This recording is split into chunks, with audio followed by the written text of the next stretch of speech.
Hello friends, this is Sanjay. Welcome to my channel. आज हम एक इंटरेस्टेड एग्जांपल देखने वाले हैं। ये एग्जांपल के अंदर आपके सामने स्क्रीन के ऊपर एज कैलकुलेटर ऐसा लिखा है।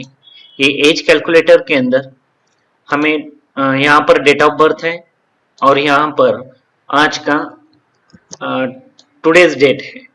ये डेट ऑफ बर्थ और डेट में से हमें कितने ईयर्स हो गए और कितने मंथ्स हो गए और कितने डेज हो गए ये कैलकुलेट करना है। फॉर एग्जांपल यहाँ पर जो डेट है 3 फरवरी 1990 और आज का डेट ये है, तो ये 29 ईयर्स 3 मंथ्स एंड 12 डेज ये कैलकुलेट होकर आए यहाँ पर। तो ये कैलकुलेट अभी ये डेट में चेंज करता हूँ। फॉर एग्जांपल 13 फरवरी 1970,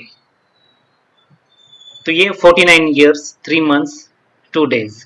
तो ये एक्सेल के अंदर कैसा कैलकुलेट होता है, इसके लिए कौन सा फंक्शन यूज होता है, ये आज हम देखने वाले हैं। इसके लिए बहुत ही इंटरेस्टेड एक फंक्शन है जो कि पुराना जो एक्सेल था, एक्सेल वर्जन 2000 और पुराना एक्सेल के अंदर ये फंक्शन था। अभी ये फंक्शन लिस्ट में डिस्प्ले नहीं होता है, तो भी हम यूज कर सकते हैं।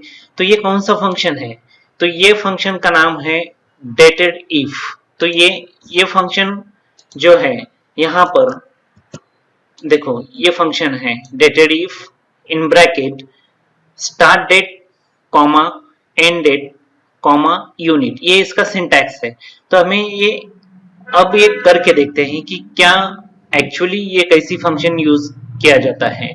फॉर एग्जाम्पल हम यहाँ पर डेट ऑफ बर्थ यूज करते हैं, जैसे कि 202/20/1988। तो ये डेट हमने यहाँ पर एंटर किया है। तो ये डेट का फॉर्मेट प्रॉपर होना चाहिए।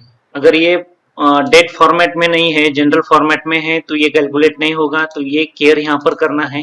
तो यहाँ पर आपको होम टैब में यहाँ से डेट फॉर्मेट चेंज करना है, जैसे कि शॉर्ट डेट है, लॉन्ग डेट है, ये डेट फॉर्मेट यहाँ से लेते हैं।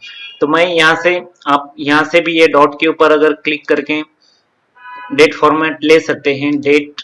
और यहाँ पर बहुत सारे फॉर्मेट्स हैं, आप देख सकते हैं। यहाँ पर ये डेट के फॉर्मेट से आप डेट फॉर्मेट यहाँ से चूज कर सकते हैं। मैं ये फॉर्मेट लेता हूँ, ये समझ में आता है। तो यहाँ पर ये होगा जो डेट ऑफ बर्थ डालना है या ज्वाइनिंग डेट डालना है। ये एग्जांपल आप ज्वाइनिंग डेट के लिए भी, अगर आप जॉब कर रहे हैं और ज्वाइनिंग डेट से लेके आज के डेट तक आपको कितने ईयर की आपकी सर्विस हो गई, मंथ्स कितने हो गए, डेज कितने हो गए, ये कैलकुलेट कर सकते हैं। तो इसके लिए हम यहाँ पर डेट ऑफ बर्थ एंटर करने वाले हैं और आज का डेट अगर लेना है तो इसके लिए एक्सेल के अंदर एक फंक्शन है, that is equal to today in bracket close enter.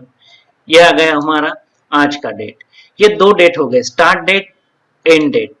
और ये स्टार्ट डेट एंड डेट के ऊपर हमें अभी यहाँ पर ईयर कैलकुलेट करना है। तो इसके लिए हम फंक्शन यूज करने वाले इज इक्वल टू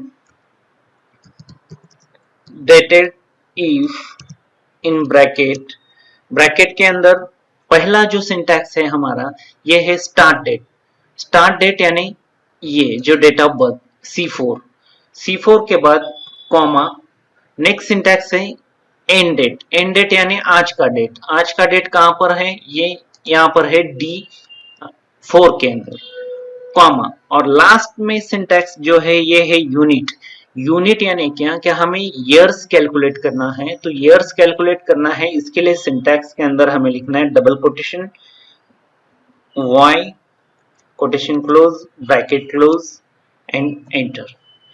ये आ गए 31 ईयर्स। तो अभी ये ईयर कैलकुलेट हो गए। तो ये यूनिट क्या होते हैं, ये फंक्शन के अंदर हमने जो y लिखा है ये क्या होता है, ये थोड़ा देखते हैं।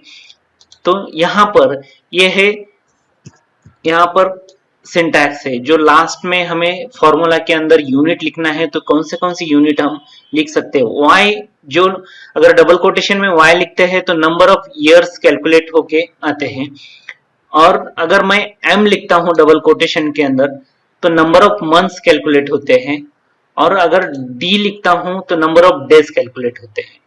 फॉर एग्जाम्पल यहाँ पर ये सिंटैक्स के अंदर मैं y कट करके यहाँ पे m लिखता हूं तो ये है 374 डेज। अगर मैं डेज d लिखता हूं तो ये डेज कैलकुलेट होके आते हैं। तो हमें यहाँ पर ईयर कैलकुलेट करना है, तो हम यहाँ पर लिखते हैं y। नेक्स्ट कॉलम में हमें मंथ्स कैलकुलेट करने हैं, तो मंथ्स कैलकुलेट करना है तो हमें पूरा मंथ्स नहीं चाहिए, हमें ये 31 ईयर के बाद में जो रिमेनिंग मंथ्स है ये यहाँ पर कैलकुलेट होना चाहिए। तो इसके लिए ये सिंटैक्स हमें यूज करना है md। लास्ट में हमें लिखना है md यानी the difference between the days, और मंथ्स और ईयर ये इग्नोर करता है। फॉर एग्जाम्पल यहाँ पर ये फंक्शन में मुझे कॉपी करना है, आप टाइप भी कर सकते हैं, कॉपी कर सकते हैं। कॉपी करने के लिए मुझे क्या करना है कि ये जो है ये कांस्टेंट रहना चाहिए, ये सेल का एड्रेस कांस्टेंट रहना चाहिए, इसलिए मैं फंक्शन के अंदर यहाँ पे डॉलर सिंबल देता हूं, डॉलर प्लेस कर देता हूं, यहाँ पर भी D4 के आगे dollar, okay enter, then copy this function and paste here, ये आ गया। तो ये हमें यहाँ पर अभी मंथ्स कैलकुलेट करना है, तो मंथ्स के लिए हम यहाँ पर लिख देते हैं, जैसे कि कैपिटल M लिख दिया तो टोटल मंथ्स आ गए। और यहाँ पर जो हमें सिंटैक्स क्या है कि MD लिखना है, तो MD डबल कोटेशन के अंदर D लिख देते हैं MD, ये हो गया 25 मंथ्स। तो ये 25 मंथ्स कैलकुलेट होके आया है। दूसरा जो सिंटैक्स हम कैलकुलेट करेंगे ym and the difference between the months हमें कैलकुलेट करना है। तो हमें ये एप्रोप्रिएट जो है नेक्स्ट जो यूज करने वाले हैं that is ym,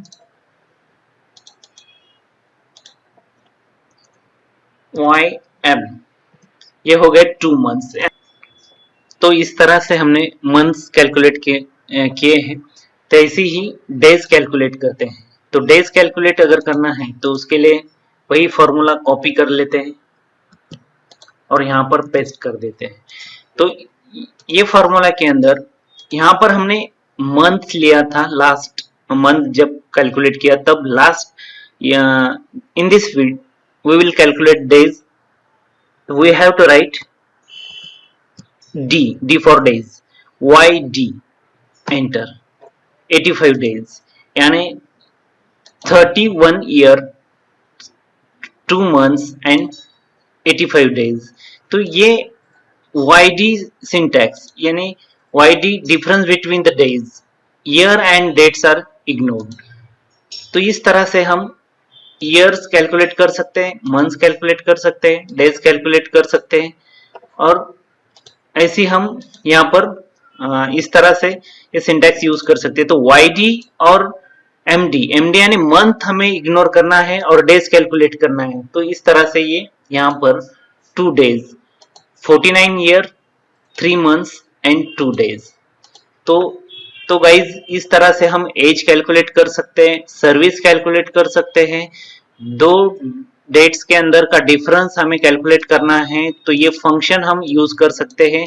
very easy function का एक बार फिर से सिंटैक्स देखते हैं। Dated if in bracket start date, end date and unit जो है तो ये यूनिट से ये याद रखना जरूरी है कि कौन सा यूनिट आपको यूज करना है। तो ये यूनिट यूज करके हम ये कैलकुलेटर बना सकते हैं। इस तरह से हम एज कैलकुलेटर क्रिएट कर सकते हैं। Thanks for watching.